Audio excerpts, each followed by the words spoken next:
Morning, welcome back to our new blog. আশা করি তোমরা সবাই খুব ভালো আছো, সুস্থ আছো। ভালো সুস্থ থাকাটা খুব জরুরি। এখন বাজে 10টা, ছাদে উঠেছি, বেশ রোদ ছাদে, ভালো লাগছে। আর আমি না সকালের দিকে না, আমি সোয়েটার একটু কম পরি। রাস্তায় না বেরোলে আমি সোয়েটার খুব একটা পরি না, কারণ সোয়েটার খুলে তারপরে স্নান করতে যেতে বা নর্মালি আবার জামা চেঞ্জ করা, এগুলোতে আমার তখন খুব ঠান্ডা লাগে। এর জন্য আমি যবে থেকে আর কি নিজের দায়িত্ব নিজে নিয়েছি, যবে থেকে মার একটুখানি হাতের বাইরে গেছি, তবে থেকে এই জিনিসগুলো করি। জানি ঠিক না, ঠান্ডা লেগে যাবে এগুলো, বাট এটা আমি করি। আর এখানে এই গাছগুলো যে পুঁতেছিলাম, কতগুলো চারা হয়েছে। আর এখানে দেখো, এগুলোতে কতগুলো চারা হয়েছে। এই জবাটা না এত সুন্দর হয়, এটার পেছন দিকটা না, এটা পুরোটাই লাল হয়। এই যে এগুলো কতগুলো কুড়ি এসেছে। তো দেখলেই শুভমের আইফোন 15টা কালকে নেওয়া হলো না। বিশেষ করে হলো ওখানে যে স্টোরেজ এই ছেলেটা থাকে, ও ছিল না। তো শুভম ও ছিল না, তখন একটুখানি দনমনা করছে। আমি দনমনা করছি যখন কাল কেনে। আর এটা সত্যি কথা, একটা ফোন কেনা মানে, বিশেষ করে অ্যাপেল, সেটা তো একটা ইনভেস্টমেন্ট হয়ে যায়। তো সেখানে যদি মনে একটু খুঁতখুঁতে থাকে, যখন তুমি কনফিডেন্ট তখনই তুমি কেনো। আমি শুভমকে বলেছি তুই 11টা এক্সচেঞ্জ করে দেন তুই 15টা নে। 15 প্রো মনে হয়, জানি না প্রো না প্রো ম্যাক্স না 15টা শুধু নেবে নে, কারণ এক্সচেঞ্জ করলে এক্সচেঞ্জ ভ্যালু একটা চলে আসবে। ওটাও তোর ইনভেস্ট, কারণ ওইটা রেখেও কোনো লাভ নেই। তুই কারণ 3টে ফোন নিয়ে তো কেউ ইউজ করবে না। একটা ওর সবসময় কাজের জন্য থাকে, আর একটা ওর পার্সোনালির এর জন্য থাকে। তো সেই কারণের জন্য সেখানে একটা ফোন ইউজলেস হয়ে যাবে, তো সেটা রেখে দিয়ে কোনো লাভ নেই। বেকার সেটা এক্সচেঞ্জ করে নিলে ওটা আবার রিইনভেস্টমেন্ট হয়ে যাবে, ওটা অনেক বেটার আমার মনে হয়। শুভম একটু দনমনো করছিল, বিকজ ওটা ফার্স্ট অ্যানিভার্সারিতে আমি ওকে গিফট করেছিলাম বলে। আমি বউ তো আছে পাশে, ফোন এক্সচেঞ্জ কর। বউ তো এক্সচেঞ্জ করতে পারবি না, ফোনটাই কর। শীতকালে মনে হয় জবা ফুল একটু ভালোই হয়, যেখানেই দেখছি সেখানেই দেখছি জবা ফুল খুব ভালো। আমার একটু পিটুনিয়া আনার ইচ্ছে ছিল, পরের বার না বর্ষা থেকে ফুলের ব্যাপারটার প্রতি দায়িত্বটা নেব। কারণ এই বছর যেই মানে ওই বীজগুলো আমি পুঁতলাম, ফুল আর হবে না। কবে আর ফুল হবে? আমি অনেক দেরি করে পুঁতেছি, এগুলো বর্ষাকালে পুঁতে দিতে হয়, গাছটা হয়ে যাবে, তারপর ফুল হয়। এখানে একটা পেঁপে গাছ একা একা দাঁড়িয়ে রয়েছে, এই পাতাটা নষ্ট হয়ে গেছে। গান শিখতে বসেছে, কি হলো? আরে এটা জানুক সবাই তুই গান শিখছিস। ম্যাডাম এখন রেওয়াজ করতে বসেছে, রেওয়াজ করুক, ঠিক আছে? আরে কর, এটা ভালো জিনিস তো। হ্যাঁ, না হয়ে যাবে ভালো, সবাই গুড উইশেস করবে যে হ্যাঁ রিমা করো, কেউ না বলবে না।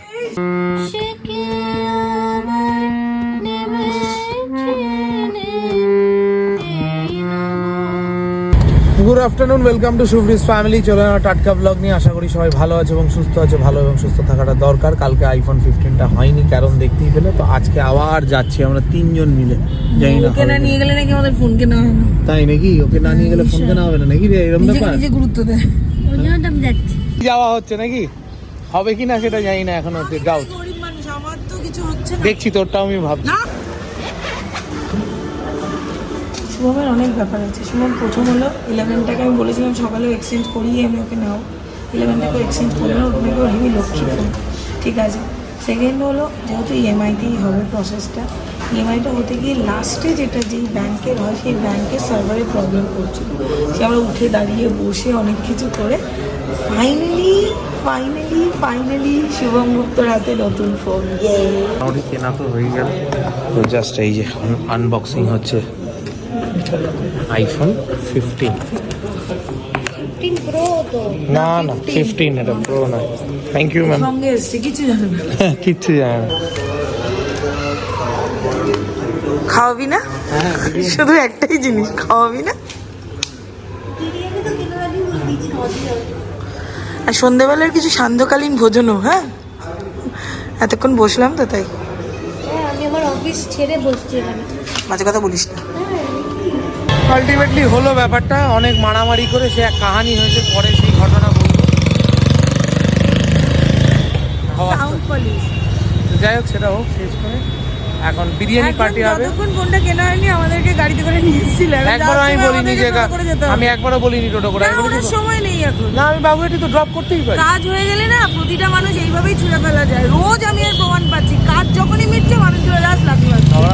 আমি যে ক্লায়েন্টের বাড়িতে যাচ্ছি, তার বাড়িটা হচ্ছে লেক ভিউ, গড়িয়াটের ওপর দিয়ে যেতে। আর এত খিদে পেয়েছে, অনেকক্ষণ খাওয়া নেই।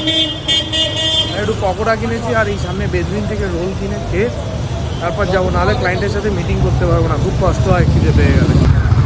বাড়িতে নতুন কিছু দামি জিনিস কেনা হলে আমি সবসময় মিষ্টি নিয়ে যাই, মানে ঠাকুরকে সবার আগে আমি থ্যাংক ইউ বলি যে ঠাকুর এই ক্ষমতাটা যে তুমি দিয়েছো তার জন্য থ্যাংক ইউ, যে আমরা এইটুকু না, এটা অনেকটা বড় ব্যাপার, এটা আমরা এফোর্ড করতে পারছি, ভবিষ্যতেও এই ক্ষমতাটা দিও যেন নিজেদের জন্য জিনিস কিনতে পারি, মানুষের পাশে দাঁড়াতে পারি। যাই হোক, আর সোনাই কিনছে ফিশ ফ্রাই, বলছে একটা সেলিব্রেশন হবে না, ও যখন ফোন করেছিল মোমো খাইয়েছিল, তারপর বলছে না চলো আজকে ফিশ ফ্রাই, রাত্রিবেলা হবে বিরিয়ানি। তারপর আমি পড়েছি, সোনাই এখন অফিস করছে, এখন আমাদের বিরিয়ানি আনতে যাওয়ার জন্য আমাকেই শুধু যেতে হবে। মার বাবা গেছে, কালকে দিদুনের কাজ, তো মার বাবা গেছে দিদুনের জন্য ওই মালা মিষ্টি এগুলো সব নিয়ে আসতে। এই হলো, এখন যাই, আবার ওই বাড়িতে বিরিয়ানিটা পাঠাতে হবে। এবার ওই বাড়িতে বিরিয়ানিটা কীভাবে পাঠাবো সেটা হলো একটা ব্যাপার, কারণ আমি একটা দোকানে গিয়ে কিনবো, তো সেটা পাঠাবো কী করে, দেখি যদি সুইগি করে পাঠিয়ে আমি নিলে সুইগি থেকে অর্ডার করে আমাকে ডিরেক্ট পাঠিয়ে দিতে হবে। দেখা যাক, কিছু না কিছু একটা উপায় বেরোবে, তাড়াতাড়ি করতে হবে না হলো। আর সিরিয়াস আমি 21 দিন ধরে ভাত খাচ্ছিলাম না, তারপরে না এই তেলের জিনিস, আর তখন তেল ঝাল মশলা কম খাচ্ছিলাম, একটু খেলে পরে না একটু অসুবিধাই হচ্ছিলো।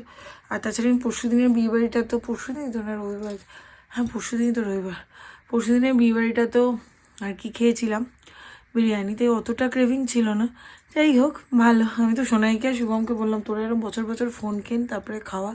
সন্ধ্যেবেলা সোনাই ফিশ ফ্রাই খাইয়েছিল, শুভম রাত্রিবেলা বিরিয়ানি খাওয়ালো, ফাটাফাটি ফাটাফাটি। এসে গেছে এই যে এসে গেছে, জন্মদিনের নেমন্তন্ন পেয়েছে। কবে জন্মদিন? 24 তারিখ নেমন্তন্ন, আমারও 24 তারিখ একটা বিয়ে বাড়ির নেমন্তন্ন। হ্যাঁ আমার নেমন্তন্নতে জিভ বেরোয়, তোর নেমন্তন্নতে আমাকে বাল্লে বাল্লে করতে হবে, সেই তোর খাওয়া আমার খাওয়া না। মোটামুটি 2-2:30 বেজে গেছে, আশা করি কালকের দিনটা গেলে পরে পরশু দিন থেকে 2 দিন, পরশু দিন থেকে 2 দিন অ্যাটলিস্ট 10টা-11টার মধ্যে বাড়ি ঢুকতে পারবো, ইচ্ছা আছে। বাড়ি ঢুকবো না, ঘুরতে যাবো। হ্যাঁ যাই হোক, 2 দিন 11টার পরে একদিন একটু নাইট আউট মারবো, বালবান ফালবান কোথাও একটা খাবো, বাকি আবার 22 তারিখ রাত থেকে আবার শুরু হয়ে যাবে একদম 25 তারিখ অবধি। কিন্তু সিজনটা, আমাদের সিজনটা এমনভাবে চলে, এই ওয়েডিং সিজনটা নভেম্বর-ডিসেম্বর চলে, তারপরেই চলে আসে তোমার বড়দিন, নিউ ইয়ার্স পার্টি, ইভেন্টের এইগুলো একটুখানি থাকে, এইগুলো মেনটেন করতে হয়। 31 তো ছেড়েই দাও, আগের বছর 31 ভোর 6টায় না 5টায় ঢুকেছিলাম, সে আর বলার মতো নয়। যাই হোক, তো চলো আজকের ব্লগটা যদি ভালো লেগে থাকে, হ্যাঁ একটা কথা বলি, তোমরা যেরকম প্রত্যেকে বলছো খুব সিম্পলিসিটি ব্লগ আমরা করছি, আমরা এরকমই করে যাব, আমরা কোনো শো অফ ব্লগ করবো না। যেটুক না কিনলে না, ধরো iPhone 15 কিনলাম, এটাও কিন্তু কোনো ক্যাশ পয়সায় কেনা নয়, মাসে মাসে EMI-তে কেনা। যতটা সিম্পলিভাবে থাকা যায়, যতটা সিম্পলি ওয়েতে লাইফটাকে লিড করা যায়, হ্যাবক কিছু আমার কাছে নেই বা রিমার কাছেও নেই যে আমরা সেটা দেখিয়ে তোমাদেরকে শো আপ করে ব্লগ করব।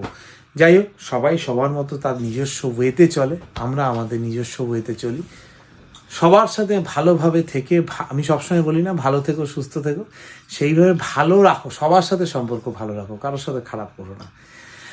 জীবনে প্রত্যেকটা মানুষকে কোনো না কোনো সময় খুব দরকার পড়বে, আজ পড়ে না, আগে পড়েছে হয়তো, কিন্তু ভবিষ্যতে পড়বে না এটা কেউ আমরা বলতে পারি না। যাই হোক, এটাও ভেবো না আমি কাউকে ইন্ডিকেট করে কথাটা বলেছি, আমি ইঙ্গিত করে কোনো কথা বলছি, এটা জাস্ট আমার মনে, আমার বা রিমার মনে একটা আক্ষেপ বা ক্ষোভ হলো, সেই থেকে বলা। iPhone 15টা সবথেকে বড় কথা হলো প্রয়োজন, বিকজ আমরা ব্লগ ক্যামেরায় করি না, আমাদের ব্লগের জন্য ভালো ক্যামেরা দরকার, এটাই হচ্ছে কথা। চলো আর কথা বাড়াবো না, ভালো থেকো সুস্থ থেকো, ভালো রেখো সুস্থ রেখো, ব্লগটা ভালো লাগলে like share comment subscribe. Good night, শুভরাত্রি, টাটা।